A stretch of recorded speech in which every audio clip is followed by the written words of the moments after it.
같이 기도드리겠습니다. 아버지 감사합니다. 저희를 불러주셔서 속량하여 주시고 주님 사망의 근시를 잊게 하였을 때 이 땅에서 사는 동안 어떤 환경에서든지 상황에서든지 천국의 기쁨을 누리며 살 수 있게 하시니 참 감사합니다. 아버지 하나님, 이 시간 저희들이 그 옛날 요한이 보았던 그 환상에 대한 말씀을 같이 묵상코자 합니다. 주의 영을 우리에게 부어주시어서 이 말씀이 깨달아지게 하시고 요한이 그때 본 하늘의 영광을 저희들이 이 시간 같이 누리며 하나님을 경배하며 찬양하며 영광된 하나님이 우리에게 주신 소망만 바라보며 그렇게 뚜벅뚜벅 걸어가는 저희들 될 수 있도록 주께서 함께하여 주시옵소서. 부족한 것 이 자리에 세우사니 주의 영이 함께 하시고 주님 입술에 건세를 부어주시어서 말씀을 선포할 때에 악한 것이 물러가고 어둠의 세력이 물러가고 그래야 하늘의 영광이 열리는 이 시간 될 수 있도록 주께서 함께하여 주시옵소서. 감사드리옵고 예수님 이름으로 기도드리옵나이다. 아멘.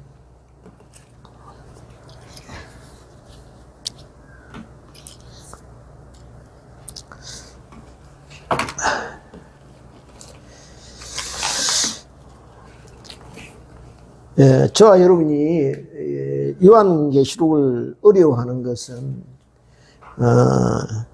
요한계시록 본문 중에 많은 그림 이미지와 또 숫자가 등장하기 그렇기 때문일 것입니다. 그래서 이 문자나 숫자를 그대로 해석해야 하는 것인지 아니면 그냥 상징적인 이미지를 가리키는 것인지 이렇게 분별해야 되기 때문일 것입니다. 그 중에서도 늘 신학자들과 이 성도들의 논쟁의 대상이 되었던 숫자가 666 그리고 14만 4천이라는 이 숫자였습니다. 오늘 본문 마지막에 등장하는 이 숫자 666이 과연 무엇을 가리키는 것인가? 본문에 보면 땅에서 절대적인 권세를 가지고 성도들을 괴롭게 하고 고통을 가하는 이 짐승이라 불려지는 그 존재, 그 실체가 과연 무엇인가? 그래서 초기 기독교부터 이 알쏭달쏭한 존재에 대해서 많은 가설이 있어 왔고 신학자들 간에 설왕설래가 이렇게 오고 갔습니다. 문제는 하나님께서 왜 이런 666이라 불리는 짐승을 오고 가는 역사 속에 이 땅에 존재하게 하셨을까? 이 시간 저와 여러분은 이 666이 등장하는 본문을 통하여 성령께서 저와 여러분에게 하시고자 하는 메시지가 들려지는 시간이 되기를 소원합니다. 그러면 다 같이 13장 11절을 같이 합독하겠습니다. 13장 11절입니다. 찾았으면 같이 합독하겠습니다. 시작. 내가 우리 또다른 짐승이 땅에서 올라오니 어린 양같이 두 뿔이 있고 용처럼 말을 하라. 그러니까 우리가 보면요, 지금 13장 첫 1절부터 마지막 절까지를 이렇게 보면은 두 단락으로 크게 나눌 수 있는데요. 1절부터 11절까지는 바다에서 올라온 짐승에 관한 내용이고 우리가 오늘 본 본문 11절부터 18절까지는 땅에서 올라온 짐승에 관해서 그렇게 설명하고 있습니다. 그러니까 하나는 바다에서 설치고 지금요. 하나는 땅에서 제 마음대로 지금 권세를 이렇게 떨치고 다니니 누구든 이 짐승의 영향력을 벗어날 사람이 없다는 것입니다. 이 두 짐승의 통치나 지배를 벗어나 피하거나 숨을 곳은 그 어디에도 없다는 것입니다. 그러므로 이 땅에 발을 붙이고 살아남기 위해서는요, 어쩔 수 없이 이들 짐승 앞에 머리를 조아리거나 그를 경배하고 순종하는 신용이라도 해야 할 수밖에 없는 그런 상황에 처해 있다는 것을 지금 요한은 설명하고 있는 것입니다. 무슨 말씀입니까? 하나님의 백성이요, 숨쉬고 살아갈 만한 그런 공간이 한 군데도 남아있지 않다는 것입니다. 그렇다면 이런 상황에서 성도들이 선택해야 할 길은 딱 두 길밖에 없다는 것이죠. 첫째는 뭐냐 하면은 이렇게 주님만을, 오직 주님만을 섬기고 경배하다가 박해를 받아 순교하거나 아니면 사도 요한처럼 유배를 가는 것. 그리고 또 하나는 뭡니까? 그나마 좀 형편이 좋으면은 멀리 이렇게 피해 가는 것, 도망가는 것. 이 길밖에는 없다는 것입니다. 그러니 대부분의 성도들이 아마 이런 암흑의 시기가요, 빨리 지나가기까지 거짓으로 이 짐승들을 섬기는 척 신용하면서 때가 빨리 이 칠흑 같은 어둠의 시기가 빨리 지나가기를 기다려왔을 것입니다.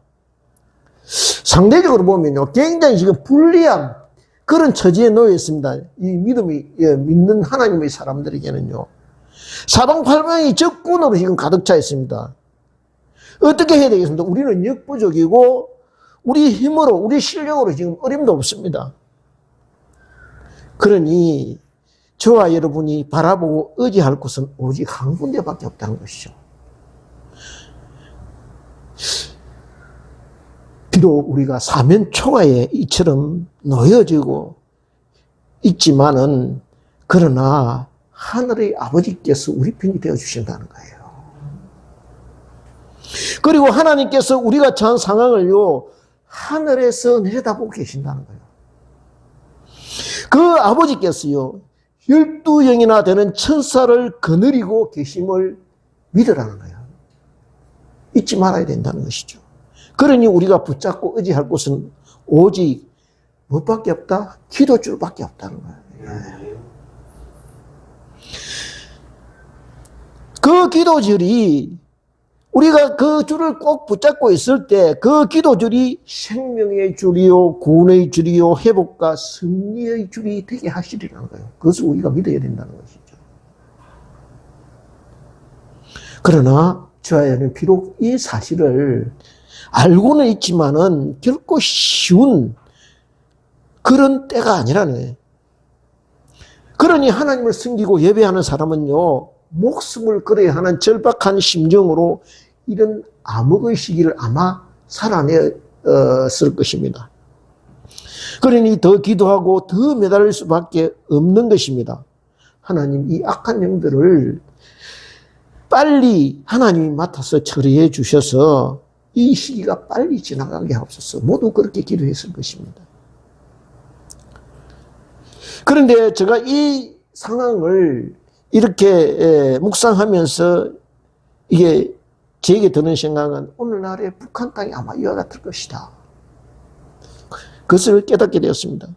이제 이렇게 하나님의 자녀들을 괴롭히는 이 두 짐승의 공통점이 있는데, 그 첫째 짐승은 그 권세를 용에게 받았다고 이렇게 되어 있습니다. 용에게 권세를 받았다. 그러면 그 용은 어떤 존재인가? 다 같이 앞장을 한 장 넘겨서 12장 9절을 한번 보겠습니다. 12장 9절을 찾았으면은 같이 합독하겠습니다. 12장 9절 합독하겠습니다. 시작. 큰 용이 내 쫓기니 예뺀 곧 마귀라고도 하고 사탄이라고 하며 온 천하를 깨는 자라. 그가 땅으로 내쫓기니 그의 사자들도 그와 함께 내쫓기니라. 그러니까 용어의 정체는 한마디로 뭐라고요? 사탄이라는 것입니다. 사탄. 그러면 그가 하는 일이 무엇이냐? 온 천하를 깨는 자라고 얘기되겠습니다. 그러니까 속이는 전문가, 거짓말의 대가, 그러니까 거짓말을 참말처럼 해서요, 사람을 깨는 자라는 것입니다. 그럼 이 용이 무엇을 하려고 하는가? 다 같이 오늘 본문 4절을 같이 보겠습니다. 4절을 오늘 본문 13장 4절을 같이 보겠습니다. 시작. 용이 짐승에게 권세를 주므로 용에게 경배하며 짐승에게 경배하며 이르되 누가 이 짐승과 같으냐? 누가 능히 이와 더불어 싸우리요 하더라. 그런데 이 말은 누가 하냐면 이 짐승을 경배하는 온 땅의 백성들이 지금 하는 말입니다. 무슨 말이냐 하면은 상대가 아무도 없다. 그러니까 이 짐승이 기고만장할 수밖에 없는 것입니다. 그래서 너희들 중 누가 내하고 상대할 사람 있으면 나와봐 하고 큰 소리 치고 다닌다는 것입니다. 하늘 높은 줄 모르고 하나님 계신 줄 모르고 기고만장한다는 것입니다. 즉 이 짐승의 말인즉요 이 근세는 하늘의 용이 내게 준 것이다. 그러니 누가 나를 저지할 수 있느냐? 누가 나를 말릴 것이냐? 다 까불면 너희들 죽어. 그렇게 눈앞에 보이는 것이 없는 듯이 행동하게 된다는 것입니다. 3절에 앞에 보면 어떻게 되어 3절에 이렇게 온 땅이 놀랍게 짐승을 따른다고 되어 있습니다. 그죠? 즉 세상이 이들 천지가 되어버렸다는 것입니다. 그죠? 그러니 누구든 겁낼 것이 없게 된 것입니다. 즉 견제 세력이 없다는 것입니다. 견제 세력이 말릴 사람이 없다는 것입니다. 너희들 그래서는 안 된다. 그래서 말릴 사람이나 세력이 없다는 것입니다. 지향적 권력을 손에 넣게 되었다는 것이죠. 무슨 말이냐 하면은 브레이크가 없다는 거예요. 브레이크가. 어떤 조직이나요 시스템에 제동장치가 없으면 어떻게 되겠습니까? 그냥 악셀 밟고 싶은 대로 밟고 내달리면은 어떻게 되겠느냐는 것입니다. 처음엔 기분 좋게 달립니다. 그죠? 악셀 밟고 싶은 대로 밟고 그리고 신나게 랄랄라 하면서 노래 부르면서 달릴 수 있습니다. 그런데요 그렇게 신호 무시하고 달리다가 커브길이나 경사가 심한 내리막길을 만나면 어떻게 되겠습니까? 그대로 낭떠러지로 굴러떨어지게 될 것입니다. 그래서 운전기사는 물론이고 승객도 같이 당하게 되는 것입니다. 그렇게 달리다가 함께 볼장 다 보는 것입니다. 그죠? 마찬가지입니다. 저는 이 말씀을 묵상하면서 한 가지를 깨닫게 되었습니다. 무엇이냐 하면요. 그것은 저와 여러분에게 살아가면서 때로는 이 브레이크 역할을 하는 사람이 있어야 된다는 것입니다. 하나님께서 저와 여러분에게 장소리꾼을 붙여주신 것을 복으로 여기시라는 거예요. 그래서 좀 더 조심하고 그래서 좀 더 말씀 묵상하고 그래서 다시 한번 더 생각해 보게 하신 것 그것이 하나님께서 저와 여러분에게 주신 보이지 않는 일상의 복이라는 거예요.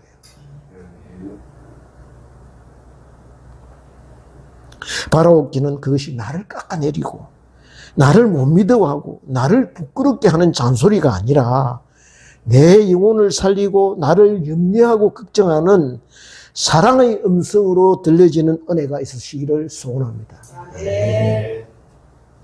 왜 하나님께서 우리를요 가정 공동체, 교회 공동체로 묶여두시는지 그 이유가 있을 것입니다.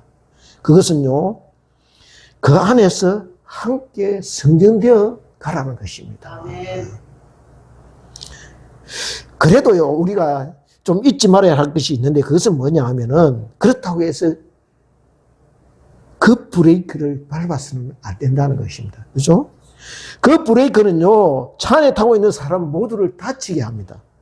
그래서 가급적 그 잔소리가 사랑으로 들려지게 해달라고 하나님, 이게 내가 저 사람한테 안 좋은 소리 하려고 하는데 하나님 어떻게 하겠습니까? 기도해보고 하라는 거예요. 이제 지금 여기에 이 두 짐승이 왜 이처럼 자기 위에 누가 없는 것처럼 이렇게 교만하게 됐는가 그 이유를 지금 말하고 있는데요.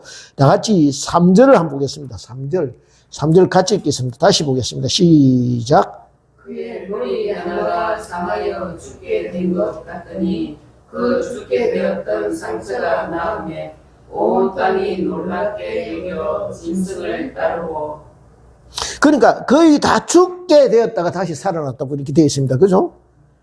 그래서 사람들이 어떻게 생각하니, 이제 죽었나 보다. 이게 이 짐승의 시대는 끝났나 보다. 라고 이렇게 말했다는 것이에요. 그런데 보면요, 애초에 바다에서 나올 때 뿔이 10이고 머리가 7이라고 되어 있습니다. 그죠? 완전수 10과 7으로 이렇게 표현되어 있습니다. 즉 그리스도를 주장하는 많은 나라들, 그 세력들을 말씀하고 있는 것입니다. 여기에 머리와 뿔 그리고 멸류관은요, 통치권과 힘을 상징하고 있습니다. 무슨 뜻이냐 하면요, 장차 열강의 세력을 잇고 세상을 통치하며 하나님을 대적하고 성도를 핍박하는 사단의 하수인인 적 그리스도를 말씀하고 있는 것입니다.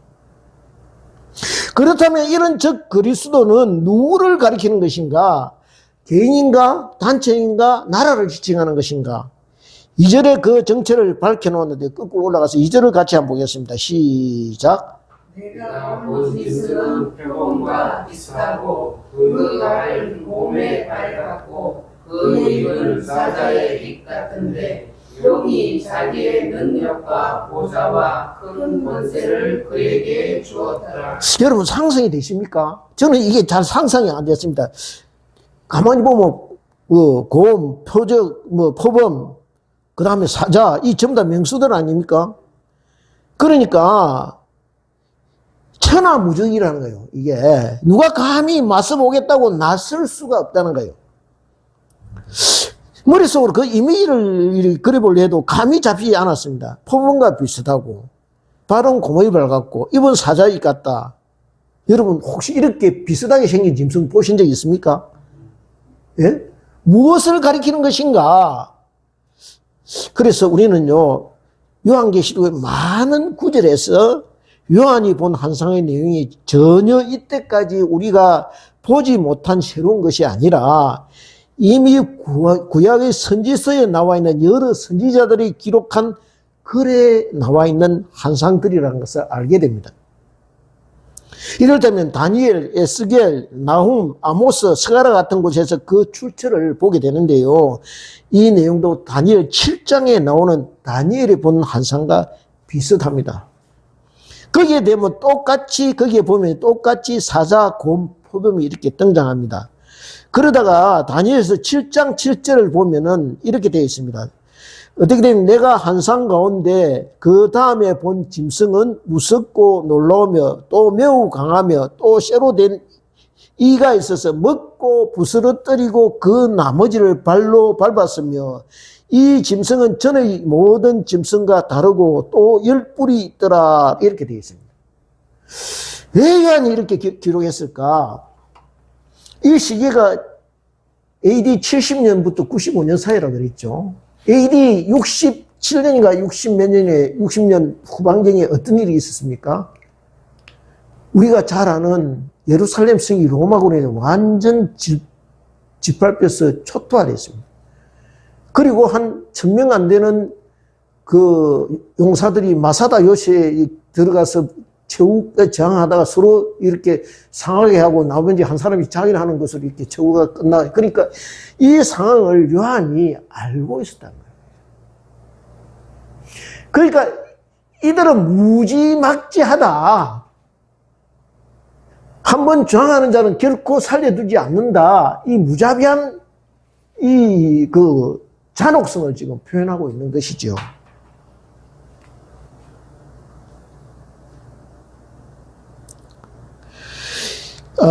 다 같이 한번 찾아보죠. 다니엘서 7장 23절 여기에 나와 있는 25절을 같이 보겠습니다. 1245페이지입니다.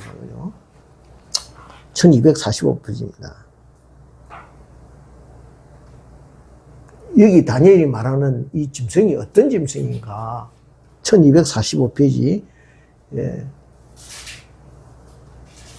7장 23절부터 25절을 같이 읽겠습니다. 시작. 모시자가 이처럼 이르되 넷째 짐승은 곧 땅의 넷째 나라인데 이는 다른 나라들과는 달라서 온 천하를 삼키고 밟아 부서뜨릴 것이며 그 10뿔은 그 나라에서 일어날 10왕이요 그 후에 또 하나가 일어나리니 그는 먼저 있던 자들과 다르고 또 새 왕을 복종시킬 것이며 25절. 그가 장차 지극히 높으신 이를 발로 대적하며 또 지극히 높으신 이의 성도를 괴롭게 할 것이며 그가 또 때와 법을 고치고자 할 것이며 성도들은 그의 손에 붙임바 되어 한 때와 두 때와 반 때를 지내리라.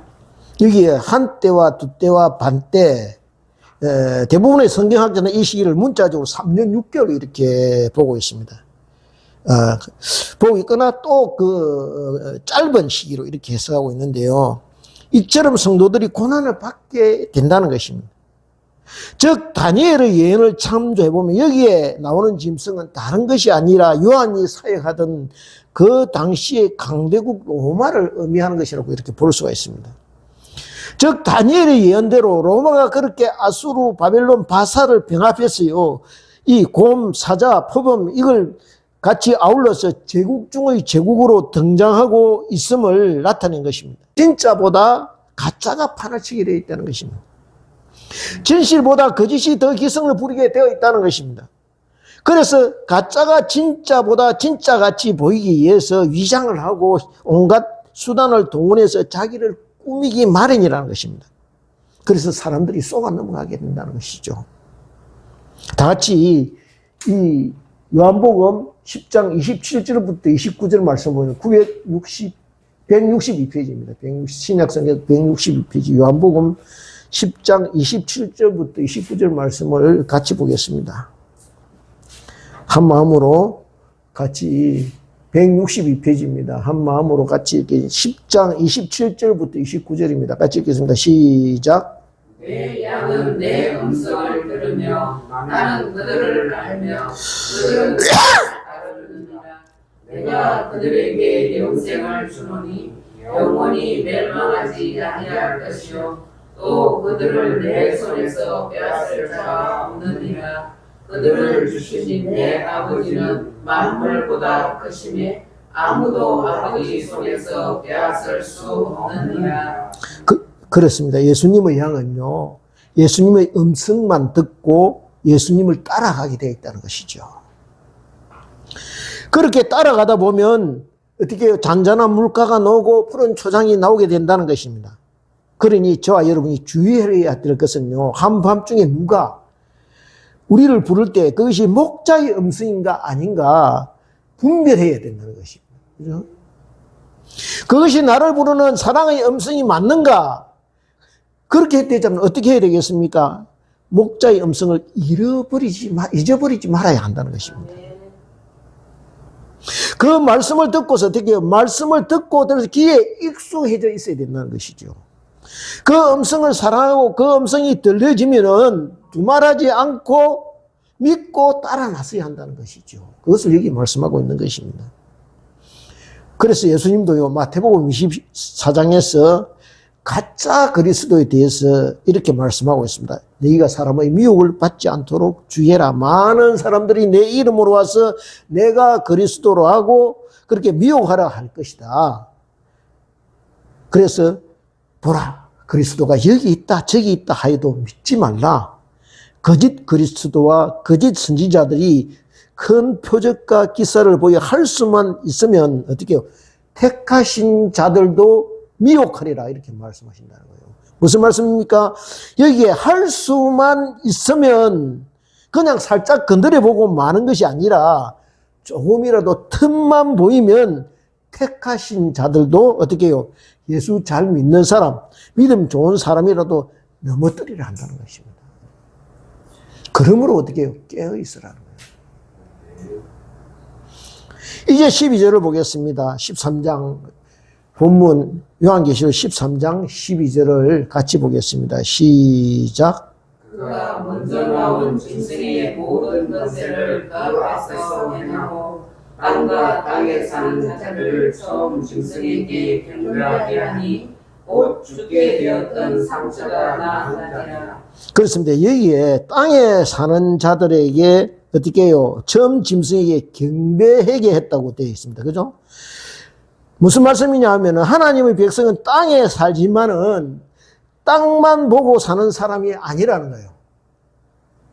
하늘에 소망을 두고 하늘 영광을 바라보고 사는 사람이라는 것입니다. 사탄의 쫄개들이 어떻게 사는지를 아십니까? 창세기 3장에 보면요, 뱀이 저주를 받아 어떻게 배로 다니고 살아있는 동안 흙을 먹을지니라 라고 되어 있습니다. 그죠? 그렇게 먹을지 하나님께서 명령하십니다. 이게 사탄의 한계라는 거예요.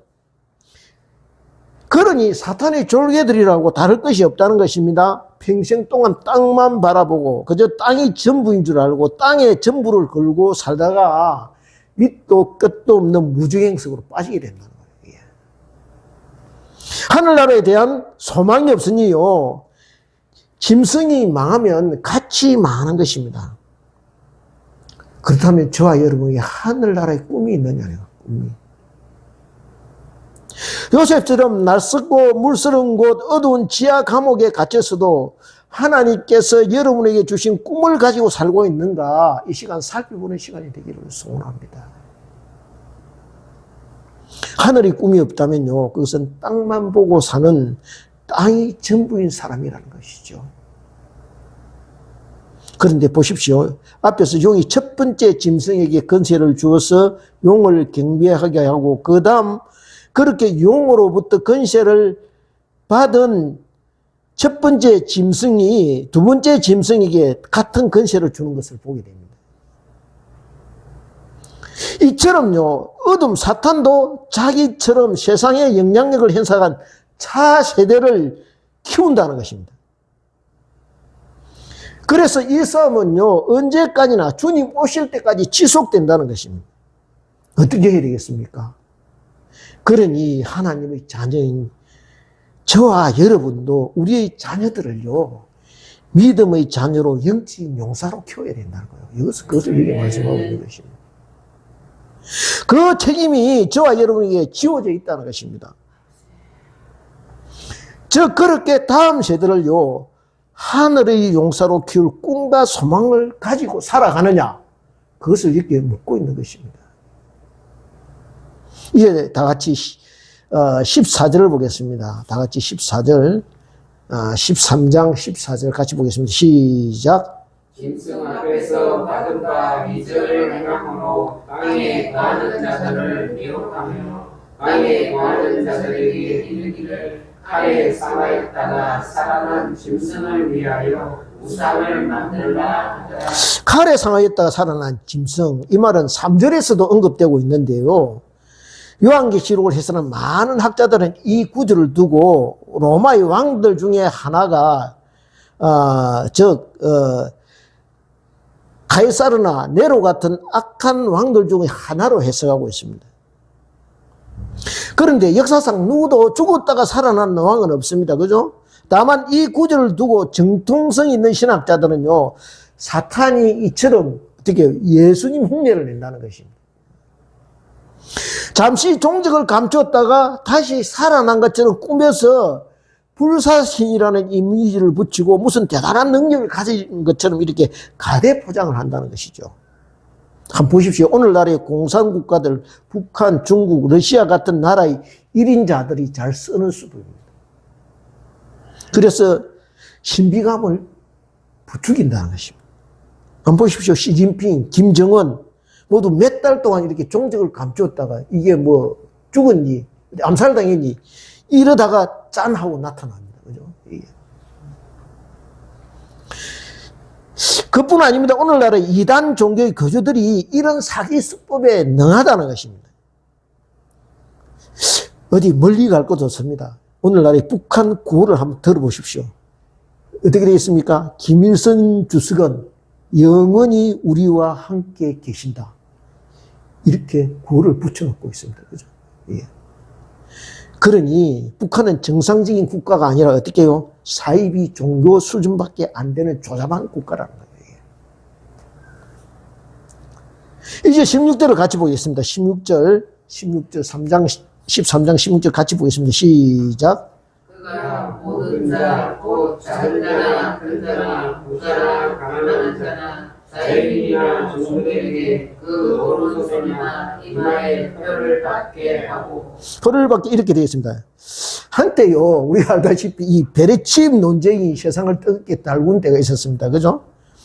베레칩이라는 이 쌀알만한 크기의 작은 그 칩을 사람의 몸에 이식하여서 다양한 기능을 수행할 수 있도록 하는 기술입니다.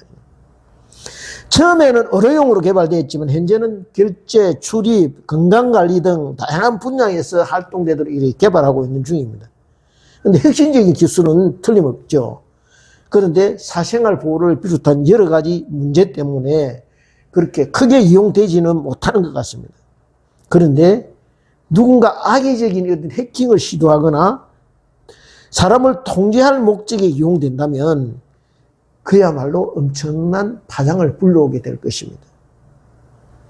그래서 일부 기독교 단체에서 666 짐승의 표라고 해서 반대한 적이 있었습니다. 그죠? 그런데 이것은 이제 한낱 기우였음이 밝혀져서 해프닝으로 끝나게 되었는데요. 물론 중국이나 러시아, 북한 같은 전체주의 국가에서 주민들을 통제하기 위해서 이 기술과 시스템을 얼마든지 악용할 가능성은 남아있다는 것이죠. 그런데 가만히 보십시오. 우리가요, 앞에 9장에서 봤듯이 하나님께서 자기 백성을 보호하시기 위해서 이마에 인을 치는 것을 볼 수 있는데, 이와 비슷하게 사탄도 자기 백성을 지배하고 다스리기 위해서 오른손이나 이마에 벌을 받게 한다는 것입니다. 무슨 말이냐 하면 옛날 노예시장에서 노예를 사오면 그 주인들이 어떻게 하느냐 하면 그 노예들, 종들이 이마와 손에 이 하인을 찍습니다. 불인도로 표시를 하는 것입니다. 왜요? 이 노예 어디 몰래 도망가지 못하도록 이렇게 표시를 해두면은 금방 이렇게 찾을 수 있으니까 이렇게 하였다는 것입니다. 그런데 이 요한계시록의 말씀이 어디서 나왔을까? 다 같이 신명기 6장 4절부터 9절까지를 보겠습니다. 270페이지죠. 270페이지. 신명기, 신명기,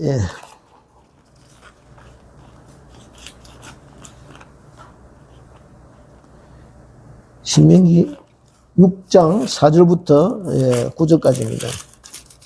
신명기 6장 4절부터 9절까지 찾았으면 제가 먼저 교도하겠습니다. 4절 읽겠습니다. 이스라엘아 들으라. 우리 하나님 여호와는 오직 유일한 여호와이시니 너는 마음을 다하고 뜻을 다하고 힘을 다하여 네 하나님 여호와를 사랑하라. 오늘 내가 네게 명하는 이 말씀을 너는 마음에 새기고 내 자녀에게 부지런히 가르치며 집에 앉았을 때든지 길을 갈 때든지 누워있을 때든지 일어날 때든지 이 말씀을 강론할 것이며 8절 9절 합독하겠습니다. 시작.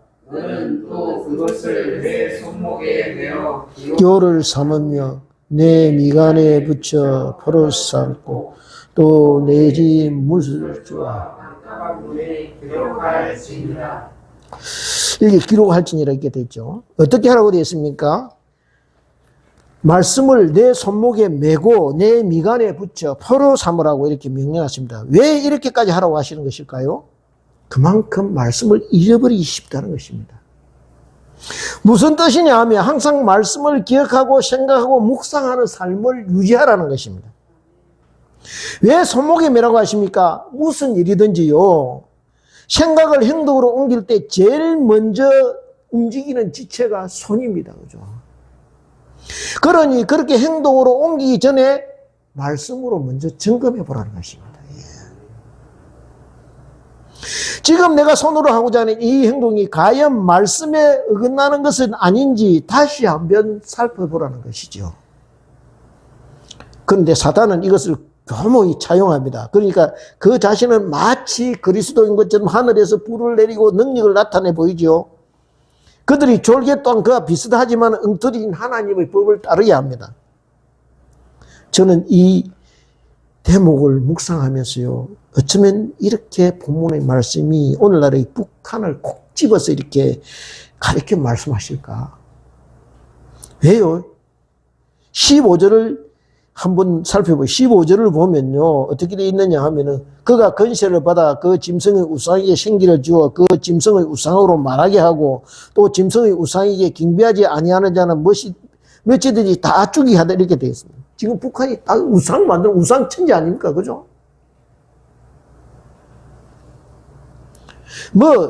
북한에서 소위 저들이 말하는 사도신경, 십계명 전부 다 짝퉁 만들어서 어떻게 하십니까? 체제 선전하니 이용하고 있습니다.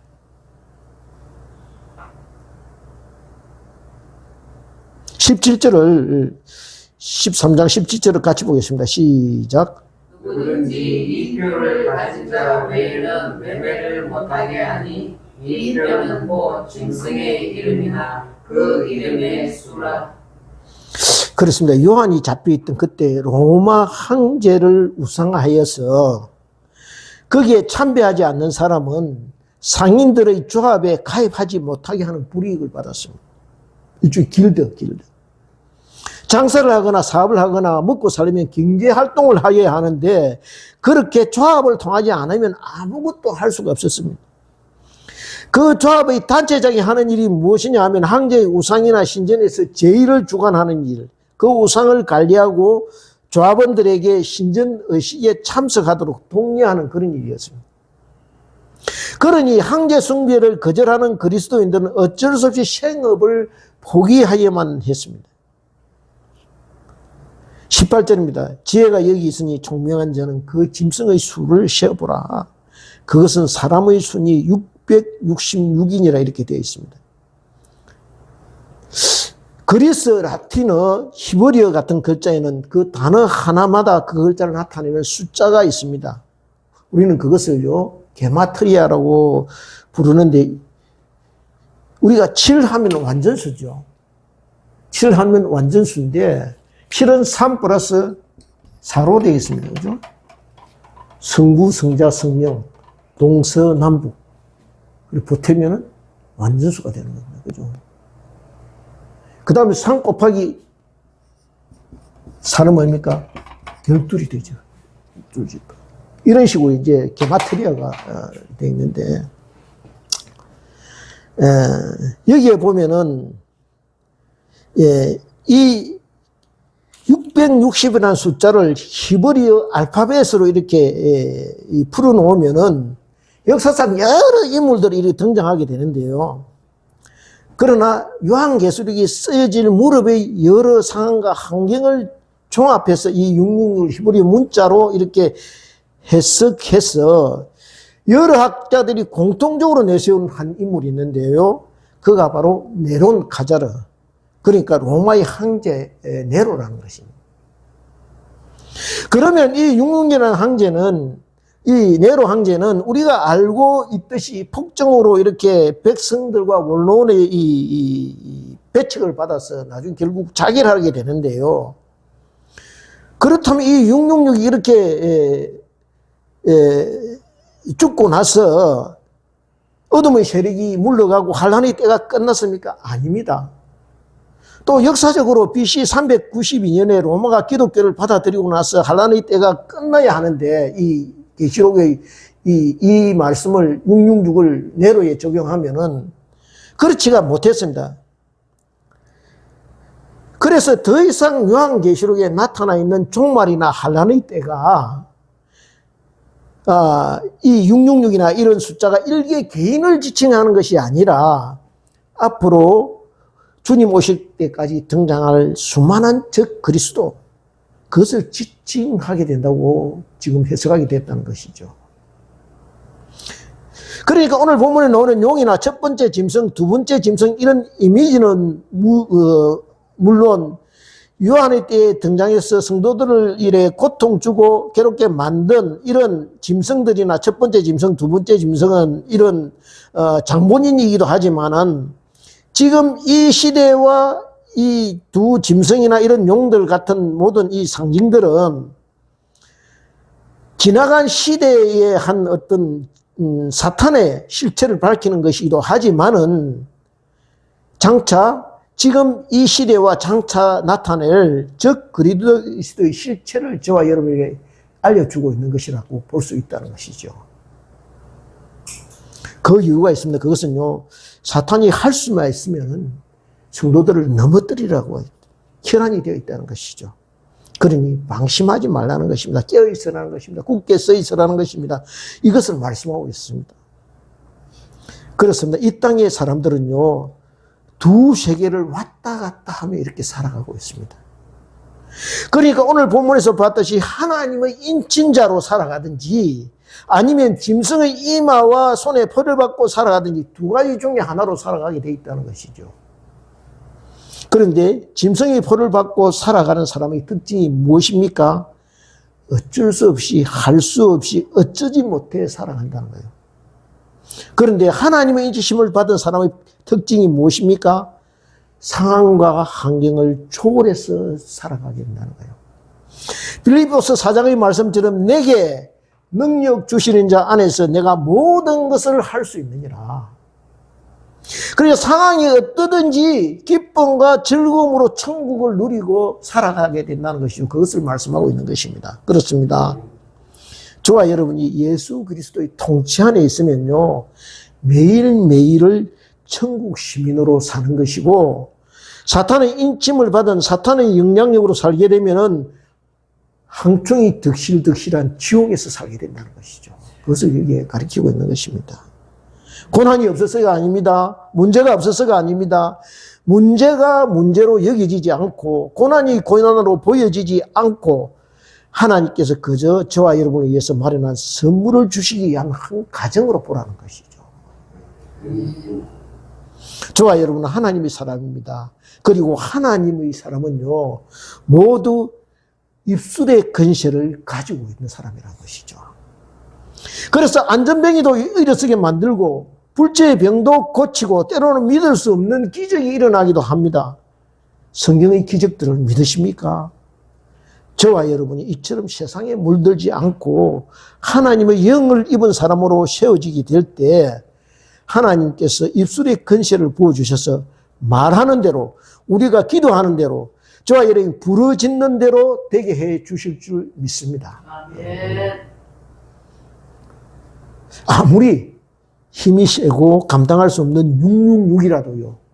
여기에 뭐라고 그랬습니까? 짐승이라고 그랬습니다. 그래봤자 짐승이라는 거예요. 사람이 아니라는 거예요. 무엇을 말씀하고 있느냐면 하나님께서 사람에게 처음에 창조하시고 나서 짐승을 포함한 피조세계를 다스리고 지배하라고 그렇게 명령하셨습니다. 저와 여러분이 하나님의 영을 입어 입술의 근세를 회복할 때 아무리 힘이 센 짐승도 그 입술의 근세에 굴복하게 될 것이라는 거예요.